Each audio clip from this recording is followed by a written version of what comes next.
Affair, நல்ல ஆண்டவருக்குள்ள அப்படி ஃபயராக இருக்கிற மக. ஜீசஸ்னாலே அழுதுருவா. சரியான சின்ன குட்டி பாருங்க.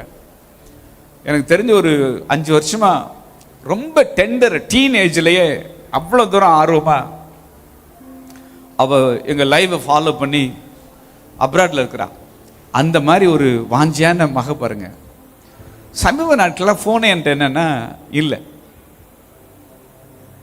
அப்போ திடீர்னு ஒரு நாள் ஃபோன் வருது. எப்படி இருக்கு அப்படின்னு கேட்டேன். அப்பா நல்லாவே இல்லைப்பா அப்படின்னா. எப்படி இல்லை? நல்லாவே இல்லை. சரி, உங்கள் நாட்டுக்கு வந்திருந்தேன், உனக்கு நான் ஃபோன் பண்ணேன்னு, நீ எங்கே போயிருந்தேன், நீ ஃபோனு என்னன்னா எடுக்கலை. அப்பா நான் சரியில்லைப்பா, நான் சரியில்லைப்பா. இந்த வயசில் சரியில்லைன்னா என்ன அர்த்தம்? என்ன கடன் பிரச்சனையா வரப்போகுது? இல்லை குடும்ப பிரச்சனையா? இல்லையே. அதனால் என்ன பண்ண அப்படின்னு கேட்டேன். இந்த மாதிரி ஒரு அஃபையரில் நான் விழுந்துட்டேன். இது செய்யலாமா? செஞ்சது தப்பு தானே? தப்பு தான். விட்டுறியா? என்னால் என்ன செய்ய முடியலன்னா விட முடியல. எனக்கு யாரையுமே பிடிக்கலப்பா. ஏசப்பாவும் வேணாம், எனக்கு நான் விரும்புகிற நபரும் என்னன்னா வேணாம், எனக்கு யாருமே வேணாம். வாழ்க்கையில் இப்படியே நான் என்ன செஞ்சிடறேன்னா வாழ்ந்துடுறேன். வயசு என்ன? 17 வயசு. அப்படி ஒரு ஒரு ஒரு முற்றும் துறந்த ஒரு முனிவர் பேசுவார் பாருங்களேன். விரக்தியின் உச்சத்துல நின்று அடி வெறுமையா போச்சுப்பா மனசு. எதுலையுமே எனக்கு என்ன இல்லைன்னா ஈடுபாடே இல்லை. ஃபோன் பேசுனியா அப்படின்னு கேட்டேன். ஆமா. ஃபோன் மட்டும்தானா இல்லை வேற எதுமா அப்படின்னு கேட்டேன். சத்தத்தை காணா. என்ன பண்ணேன்னு தான் நான் கேட்குறேன். ஃபோன் பண்ணியா? பண்ணேன். ஃபோட்டோ எடுத்த? சத்தமே இல்லை. வீடியோ கால் போனேன்? சத்தமே இல்லை.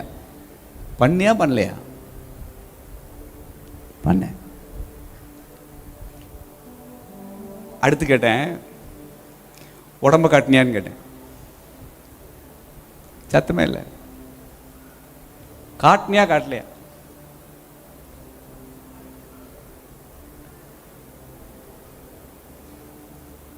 சொல்கிறாப்பா,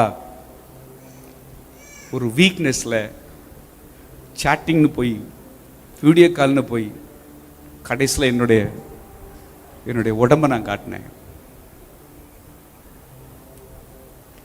சரி, ஏசப்பா மன்னிக்கிறாரு, விட்டுரு இதோட. அடுத்து என்ன வருது? அதை எப்படிப்பா விட முடியும்? வாழ்க்கையில் ஒருத்தருக்கு தான்ப்பா காட்ட முடியும். அவருக்கு நான் காட்டிட்டேன். அதனால இன்னொருத்தருக்கு இந்த உடம்பை காட்டுறதுக்கு எனக்கு என்னன்னா விருப்பமே என்னன்னா இல்லைப்பா. இல்லை. எவன் சொல்லி கொடுத்தான் உனக்கு இந்த மாதிரி?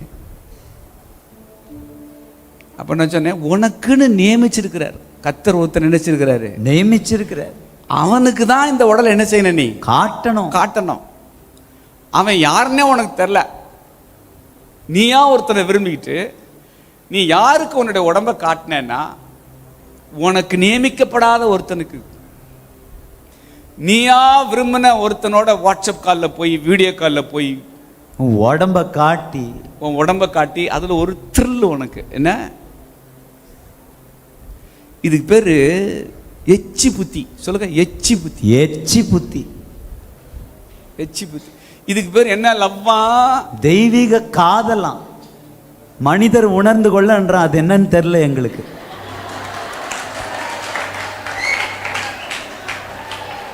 அது எங்களுக்கு தெரியல. நீங்க விசில் அடிக்கிறீங்க, ஏன் அடிக்கிறீங்கன்னு எங்களுக்கு தெரியல. இது என்ன? இதுவா மனித காதல்? குப்பை காதல். இது குப்பை கூட பண்ற வேலை. இதெல்லாம் தொடச்சி வீட்டை கூட்டுற மாதிரி அள்ளி குப்பையை தூக்கி எங்க போடணும்? வெளியே தூக்கி போடணும். அப்புறம் மந்திரிச்சு கொலையடிச்சு இது பண்ணி செய்தியை பாரு கவனின்னு சொல்லி ஆளை இது பண்ணி இப்போ தான் கொஞ்சம் ஸ்டடி பண்ணி வச்சிருக்கிறேன். ஆளை வந்துட்டு இன்னும் திரும்ப மந்திரிக்க வேண்டியதுருக்கு. ஆளை வந்துட்டு இதில் அவர் யார் அப்படின்னு கேட்டால் அவர் ரட்சிக்கப்பட்டவர். அவருன்றீங்களே, அந்த அவருக்கு என்ன வயசுன்னா இதுக்கு 17, அவருக்கு துரைக்கு 29 வயசு. எத்தனை வயசு? 29. இவங்களுக்குள்ள அடுத்த சம்பாஷணை, ஏசப்பாவை நீங்க ஏத்துக்கிறீங்களா? அத்தடி நான் தான் ஏசப்பாவை என்ன செய்ய மாட்டேன்னா ஏற்றுக்கொள்ளவே மாட்டேன். அப்ப நீங்க என்ன செய்வீங்க அப்படின்னு கேட்டா, அந்த 28 வயசுக்காரர் பேசுறாரு, 17 வயசுட்ட, நீ வேணா போய்க்க, ஆனா என் பிள்ளைய நான் சர்ச்சுக்கு என்ன செய்ய மாட்டேன். அட பாவிகளா, அதுக்குள்ள எங்க வரைக்கும் போயிட்டானுங்க. குழந்தை பெத்து குழந்தை சர்ச்சுக்கு போறது வைக்கிறது. கவனிச்சிங்களா? 17 வயசு, ஆண்டவர் மேல அவ்வளவு இஷ்டம் அந்த மகளுக்கு. ஜீசஸ்னாலே அழுதுருவா, அவ்வளோ பிரியம், அவ்வளோ பிரியம். அந்த நேசம் எங்களை ரொம்ப ஆச்சரியப்படுத்தும். என்னடா இவ்வளவு சின்ன வயசுல, 12 வயசு, அந்த மாதிரி 13 வயசுலேருந்து எனக்கு தெரியும் பாருங்க, அவ்வளவு டெண்டராக இருக்கிற ஏஜத்தில் ஆண்டவர் மேலே அவ்வளவு பேஷன். ஆனால் அந்த நாய் மோப் முடிச்சு ஏதோ ஒரு ஃபங்க்ஷனில் பார்த்த இடத்துல இவ்வளவு கனெக்ஷன் ஆகி வித்தின் 6 மந்த்துக்குள்ள இவ்வளவு சேட்டை, இவ்வளவு சிக்கல், இவ்வளவு சேட்டை, இவ்வளவு சிக்கல். இதுல முனிவர் மாதிரி என்னன்னா பேச்சு வாழ்க்கையே அவ்வளவுதான். என்ன செஞ்சு போச்சுன்னா முடிஞ்சு போச்சு. சமாதானம் போச்சா? போச்சு. சந்தோஷமா இருந்துச்சு. வீடியோ கால் போறப்ப எப்படி இருந்துச்சு? சந்தோஷமா இருந்துச்சு, த்ரில்லா இருந்துச்சு, தித்திக்குச்சு.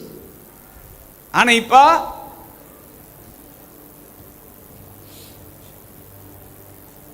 அதனால இது யோக்கியமாவே இல்லை. இது எப்படி இல்லை? யோக்கியமாகவே இல்லை. இதுல பாஸ்டர் பென்ஸ் தான் அருமையா எடுத்தாங்க இந்த யூத் கேம்ப்ல வர்றப்ப. முதல்ல பொசுங்கிறது நீங்க தான். முதல்ல உருகிறது யாரு தான்? நீங்க தான். அதே மாதிரி முதல்ல பாதிக்கப்படுறது யாரு தான்? நீங்க தான். இவனுக்கு 10ஓட 11. இவனுக்கு 10ஓட 11. தேவனோட சஞ்சரிக்கிற ஒரு மனுஷன் இருக்கான் பாருங்க, அவன் தான் சரியான ஆம்பளை. அவனுக்கு தான் அந்த கண்ணியம் இருக்கும். அவனுக்கு தான் அந்த ஒழுக்கம் இருக்கும். அவன் ஆவியானவர் கண்ட்ரோல்ல இருந்து அந்த தெய்வீகத்தை காத்து கொள்ளுகிற யோசேப்புகள் அவங்க எல்லாம் என்ன சத்தத்தையே காணோம். அப்படி நீங்க பயங்கர எமோஷனல், ஆனா இவனுக்கு ஃபுல்லா செக்ஸ் தான். நீங்க ஃபுல்லா எமோஷன், லவ், அஃபெக்ஷன், பிரியம், அச்சச்சோ அச்சச்சோ உச்சச்சோன்றதெல்லாம் யாரு தான்? நீங்க தான். இவன் இந்த கேட்டகரியே இல்ல.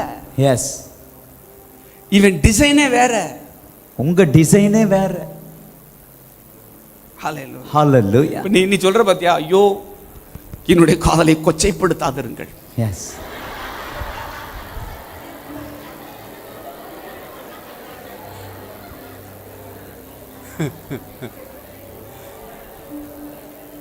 என் காதலை கொச்சைப்படுத்தாதிருங்கள். கல்யாணத்துக்கு முன்னாடி காதல் வருது, கல்யாணத்துக்கு பின்னாடி எக்ஸ் வருது.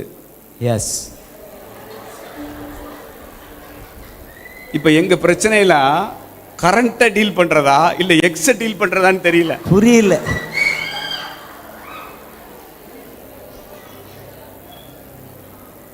நிறைய யூத்னால நான் அப்படி பட்ட வருத்தமா ராவா பேசுறேன் உங்கள்கிட்ட. நான்